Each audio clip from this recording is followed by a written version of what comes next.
Assalamualaikum warahmatullahi wabarakatuh. Perkenalkan, kami dari kelompok 3 izin untuk memaparkan tentang aspek-aspek pembelajaran berdiferensiasi pada topik 2, tugas T2.4 demonstrasi kontekstual.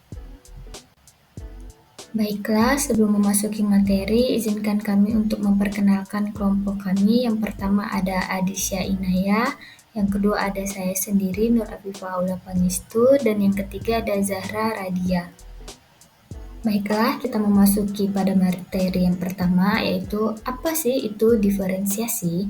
Diferensiasi merupakan pendekatan mengajar yang bertujuan untuk memenuhi kebutuhan, minat, dan kemampuan beragam peserta didik di dalam satu kelas. Nah, di sini dimaksud sebagai pendidik perlu menyesuaikan metode, materi, lingkungan belajar agar semua peserta didik dapat belajar secara efektif dan optimal, karena tidak semua kemampuan atau minat belajar peserta didik itu akan sama di dalam satu kelas. Makanya, sebagai pendidik, kita harus dapat menyesuaikan metode, materi, bahkan lingkungan belajar untuk peserta didik. Baiklah, selanjutnya ada aspek-aspek diferensiasi. Yang pertama ada konten, kedua proses, ketiga produk, dan yang keempat ada lingkungan belajar. Baiklah, kita bahas pertama-tama ada konten. Di sini dimaksud pendidik dapat menyesuaikan materi pelajaran berdasarkan tingkat pemahaman peserta didik. Nah, pada konten ini kita dapat menggunakan berbagai sumber belajar atau memberikan teks dan tugas yang tingkat kesulitannya berdasarkan kemampuan peserta didik. Nah, yang kedua ada proses. Pada proses, pendidik atau guru menyesuaikan metode pengajaran, strategi, dan aktivitas yang dapat memfasilitasi keterlibatan peserta didik untuk memenuhi kebutuhan dan gaya belajar mereka. Nah, yang ketiga ada produk. Di sini, peserta didik dapat menyesuaikan hasil belajar yang mereka dapatkan atau yang kita harapkan itu melalui presentasi, poster, ataupun laporan tulis untuk menunjukkan hasil pemahaman mereka. Nah, pada produk ini tergantung pada minat dan kemampuan pada peserta didik tersebut. Nah, yang keempat ini ada lingkungan belajar. Di sini kita sebagai pendidik menciptakan suasana kelas yang mendukung setiap gaya belajar dari setiap peserta didik. Lingkungan belajar di sini dimaksud ialah suasana ruang kelas, sosial, budaya yang memungkinkan peserta didik akan merasa nyaman serta dihargai. Nah, kali ini pada kelompok kami akan membahas lebih lanjut tentang aspek proses dan lingkungan belajar. Dalam video ini, proses pembelajaran difokuskan bagaimana peserta didik dapat memahami materi tentang sel melalui aktivitas yang sesuai dengan gaya belajar dan minat mereka. Guru membagikan berdasarkan minat atau hobi peserta didik. Kelompokannya itu ada kelompok yang suka bernyanyi, bercerita, menggambar, dan juga merangkai bentuk. Dan juga ini bisa disesuaikan dengan gaya belajar mereka, misalnya video, visual, auditorik, ataupun juga kinestetik. Aspek proses yang bisa dilihat pada video tadi adalah mengelompokkan berdasarkan minat. Siswa dibagi berdasarkan minat dan hobi mereka, yaitu bernyanyi, bercerita, menggambar, dan juga merangkai bentuk. Proses pembelajaran diatur agar setiap siswa terlibat dalam aktivitas yang paling sesuai dengan minat mereka. Seperti siswa yang suka menggambar akan lebih fokus dalam kegiatan visual, sedangkan yang hobi bercerita akan aktif dalam kegiatan verbal. Aspek proses yang lain adalah pendekatan berbeda sesuai dengan kebutuhan siswa. Setiap kelompok diberi aktivitas yang melibatkan keterampilan yang mereka minati. Mereka yang suka bernyanyi akan mempelajari struktur sel melalui lagu yang lebih bersifat auditori. Mereka yang menggambar akan lebih memahami dengan visualisasi. Guru memberikan paduan khusus untuk setiap kelompok dalam memproses informasi sesuai dengan tingkat pemahaman mereka. Pengembangan aspek proses dari kegiatan guru tadi bisa dikembangkan, yaitu menjadi pengelompokan berdasarkan hobi dan pemahaman siswa. Selain membagi siswa berdasarkan hobi, pengelompokan bisa berdasarkan tingkat pemahaman mereka. Misalnya, dalam kelompok yang sama ada subkelompok berdasarkan kesiapan belajar, siswa yang membutuhkan pemahaman dasar, dan juga siswa yang sudah lebih mahir. Guru bisa memberikan tugas tambahan atau tantangan yang berbeda untuk setiap tingkat kesiapan.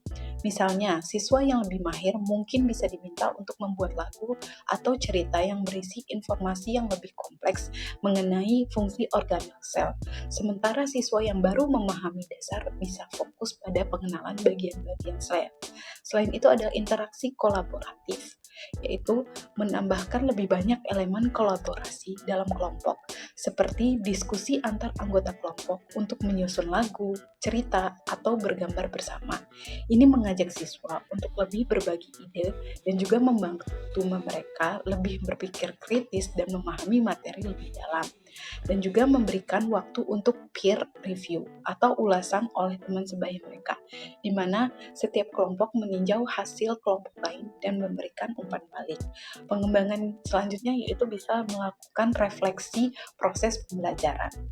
Setiap aktivitas selesai, tambahkan sesi refleksi di mana siswa merenungkan proses belajar yang mereka lalui. Misalnya, siswa bisa berbicara tentang tantangan yang mereka hadapi saat membuat lagu, cerita, ataupun juga model sel dan bagaimana mereka mengatasinya. Selanjutnya itu guru bisa mengatakan pertanyaan reflektif, seperti apa yang kalian pelajari tentang sel pada aktivitas hari ini, atau bagaimana cara kalian menghubungkan hobi kalian dengan materi tentang sel ini. Penerapan aspek proses dan lingkungan belajar ada 4 poin penting. Yang pertama, persiapan. Yang kedua, membagi kelompok. Yang ketiga ini pemilihan tempat belajar. Dan yang keempat, penutup dan refleksi. Contoh penerapannya yaitu pada mata pelajaran matematika, topik geometri bangun ruang. Persiapannya yaitu guru melakukan pre-assessment atau asesmen diagnostik untuk mengetahui tingkat pemahaman siswa terhadap geometri bangun ruang. Kemudian dilanjut dengan pembagian kelompok. Nah, pembagian kelompok siswa ini dibagi menjadi 3 kelompok. Ini berdasarkan pemahaman awal mereka dari hasil asesmen diagnostik sebelumnya. Nah, kelompok dasar bekerja dengan model fisik bangun ruang untuk mengidentifikasi sifat-sifat dasarnya dengan panduan langsung dari gurunya. Kemudian pada kelompok kedua, yaitu adalah kelompok menengah, itu menggunakan software geometri 3 dimensi untuk mengeksplorasi hubungan antara bangun ruang dengan guru sesekali memfasilitasi diskusi tersebut. Kemudian pada kelompok lanjutan, itu merancang dan memecahkan masalah kompleks terkait volume dan luas permukaan bangun ruang gabungan. Kemudian tempat belajarnya, kelompok dasar ini bekerja dan mengerjakan tugas kelompok tersebut di area hands-on atau kelas yang dilengkapi dengan model-model fisik beserta ada guru di dalamnya. Hal ini memungkinkan untuk kelompok dasar ini dengan mudah bertanya ke guru bila mana ada sesuatu atau bagian yang mereka belum pahami. Pada tempat belajar kelompok menengah ini di laboratorium komputer untuk memudahkan dalam mengakses software geometri 3 dimensi. Pada kelompok lanjutan, tempat belajarnya itu mereka diberi pilihan untuk mengerjakan di perpustakaan atau di ruang diskusi kelompok. Nah, mereka juga diperbolehkan berpindah tempat antara zona yang sesuai kebutuhan mereka dengan persetujuan guru. Pada aspek-aspek ini memungkinkan setiap siswa ini mampu untuk belajar sesuai dengan tingkat kemampuan dan gaya belajar mereka, sambil memberikan fleksibilitas dalam pemilihan lingkungan belajar. Terima kasih atas perhatiannya.